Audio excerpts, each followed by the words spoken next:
오신환 의원 사보임, 불법 사보임에 대한 권한쟁의 심판이 어떻게 될 것인가. 유남석, 김기영, 이석태, 이미선, 문영배 이분들이 기각 결정으로 기각될 것이다. 이렇게 예측을 했어요. 기억나세요? 정확하게 맞췄습니다. 돗자리 깔아야 되지 않겠습니까? 제가 어떻게 정확하게 예측했는지 이해가 되시죠? 우리법, 민변, 국제인권법 연구회 소속 헌법재판관들이 5인 1체형 판결을 통해서 5대4, 5대4, 5대4로 기각됐습니다. 자신의 정치적 성향에 따라서 결정한다. 이렇게 의문을 표할 수 있는 부분이죠. 만약에 헌법재판소의 구성이 정치적 색깔이 조금 없는 분들로 구성됐다라고 하면 저는 이것은 5대4가 아니라 저는 역으로 5대4로 패스트트랙이 무효가 될 수도 있었다라는 생각이 들어서요.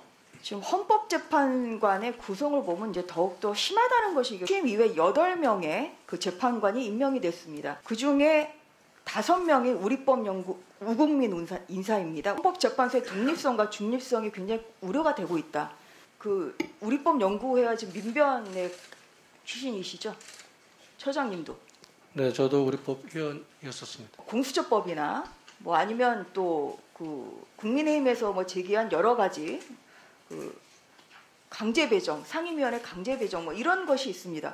과연 이런 데에서 어떻게 중립성과 공정성을 담보하실 수 있는지 말씀해 주시겠습니까? 몇 명은요, 그 뭐 법원 내에서 어떠한 실력이 뛰어나신 분도 아니고 정말 우리법 연구회나 특정 연구회 출신이기 때문에 좀 됐다고밖에 볼 수 없는 이런 분들이 계십니다. 사무처장의 인사가 났을 때 또 코드 인사다 이런 비판이 나왔었습니다. 저는 그렇지 않다고 생각을 합니다. 네, 그렇지 않다고 생각하시더라도 이게 어떤 수적 균형이라든지 또 한쪽에 쏠림 현상이 너무 강하기 때문에 이런 것이 계속해서 지적이 되어 왔습니다. 자랑스럽습니까 요즘? 네. 자랑스럽나요? 지금 이게 뭐 자랑할 건 아니지 않아요? 우리 군내에 하나회라는 사조직이 있었습니다. 알고 있죠? 예? 사조직을 만들어 가지고 이제 그 사조직에 줄만 잘 서면 출세하는 법원 사회가 된 겁니다. 법원 조직이. 질의의 단골면이에요 이게. 헌법 정신에 정면으로 배치되는 주장이라고 생각합니다. 그 뭐 특별하게 무슨 뭐 불법적인 모임이었거나 아니면 무슨 그 행위가 우리 헌법의 보편성을 벗어나는 행위가 한 게 있어요 그동안에? 제가 알기로는 그렇지 않습니다. 아니 헌법에 보장된 결사의 자유에 의해서 구성된 모임에 가입했다는 걸 가지고 헌법상의 기본권인 공무담임권을 제한해야 된다. 그거 이게 문제가 있다. 이런 식의 지적을 한두 번도 아니고 이런 위헌적 주장을 계속 반복하는 거를 그냥 방치하고 있어요. 왜? 기본적으로 기득권 혹은 독재정권의 사법이 거기에 봉사해왔던 이 과거를 반성하면서 그냥 민주주의, 인권, 그 다음에 소수자 보호 이거 위해서 모임 만들어서 뭐 연구하고 그런 거 아닙니까? 그 우리법 연구회가 거기 구성원 자체가 어떤 같은 생각을 갖고 있거나 서로 한 방향을 지향하거나 그러진 않습니다. 그 얘기 제가 이제 그 다음에 하려고 했는데 서로 간에 너무 생각이 달라서 네. 서로 일단 기본적으로 많습니다. 네, 생각이 굉장히 많습니다. 스펙트럼이 높습니다. 박범계 의원님도 거기 출신이라고 하는데 기본적으로 이걸 가지고 자꾸 정치적으로 어떤 특정 목적인 것처럼 이거 그야말로 이거 차별금지에 해당됩니다. 이거. 아니 농담이 아니에요 지금. 한두 번도 아니고 지금 맨날 그냥 아니 우리법 연구에 뭐라고 그냥 옛날에 민주주의 인권 존중하자고 했던 사람들이 모임인데 지금 활동도 안 하고. 그 다음에 아까 또 무슨 뭐 어떤 의원이 뭐 실력이 있니 없니 하는 얘기를 하는데 헌법재판관이 뭐 사법부에서도 실력이 검증되지 않은 사람이 됐다고 하는데 저는 이런 사고방식도 헌법 정신에 어긋난다고 봅니다. 또 옛날 사법연수원 이 실력대로 막 뭐 등산도 그렇게 가고 밥도 그렇게 먹는 이런 우스갯소리도 있어요.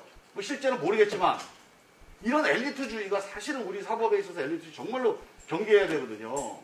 근데 헌법재판소까지 그런 식의 잣대를 가지고 만약에 구성되거나 그러면 그럼 정말 안 됩니다. 저보다 실력이 좋기 때문에 대표하신 거예요. 제가 간사했죠, 그죠? 네, 그러셨습니다. 우리 앞에 힘들어요, 제가. 그 한두 번만 해도 되는데 그게 나오실 때마다 이렇게 우리법 연구회를 얘기하시면서 그렇게 하십니까? 그렇게 편향돼 있지 않고 그렇게 생각하시는 그런 단체가 아닙니다. 그래서 웬간했으면 좋겠고요. 가장 큰 문제의 원인은 다수결의 원리. 보통 정족수도 아니고 가중된 특별 정족수를 채웠음에도 불구하고 승복하지 않는 그런 의회의 문화. 그래서 의회에서 벌어지는 모든 정치적 사안들이 전부 다 헌재로, 대법원으로, 검찰로 가져가는 게 정치의 사법화입니다. 그죠? 알고 계시죠? 네, 정치의 사법화가 그런 뜻이라고 알고 있습니다. 예. 일종의 성분 분석이 계속해서 진행이 됐는데요. 솔직히 듣기는 상당히 불편했습니다. 아니, 블랙리스트 안 만들고 화이트리스트 안 만들면 되는 거 아닙니까?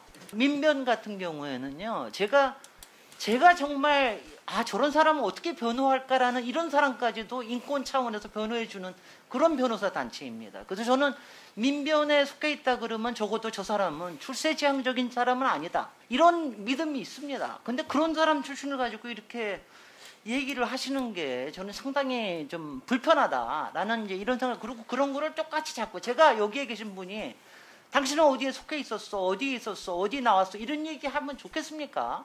저는 그런 것을 가지고 성분 분석하듯이 하는 거는 박근혜 정부에서 했던 블랙리스트, 화이트리스트 같은 마인드에 다름없다. 그런 거는 더 이상 하지 말자. 이명박 정부 당시에 국정원 심리전단이 원세훈 전 국정원장의 지시에 따라서 우리법 연구의 해체를 촉구하는 그 심리전을 전개한 사실이 밝혀졌습니다. 우리법 연구의 어떤 이념적 편향성이라는 거는 그 당시에 여러 가지 일종의 MB 국정원이 기획한 공작의 산물이라는 것이 사실 밝혀졌었습니다. 그 당시에 뭐 회원 명단도 유출되고 여러 가지 보수 단체를 활용해서 신문 광고, 뭐 기자회견, 1인 시위 이런 행동들이 있었고요. 법조계에 대해서도 알지만 우리 지금 특정한 이념적 성향을 가졌던 사람들로 구성되지가 않았습니다. 그리고 이미 해체된 단체고 더 이상 이제 이런 것으로 우리 법사위에서 좀 갑론을박을 하지 않았으면 하는 바람입니다. 마시는 바와 같이 이제 이 자리는 국정감사 기관 그 자리입니다. 그래서 그 피감 기관에 대해서 그 국정 운영이나 뭐 기관 운영 상황 이런 것에 대해서 질의를 하는 자리입니다. 제 질의의 그 내용의 적절성에 대해서 말씀을 하십니다.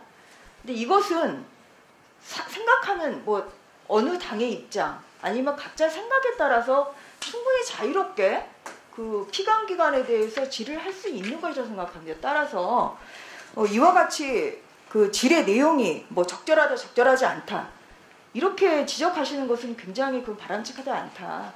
이런 부분에서 좀 그 앞으로 좀 그 주의를 촉구해 주셨으면 하는 좀 그런 말씀을 드리는 바입니다.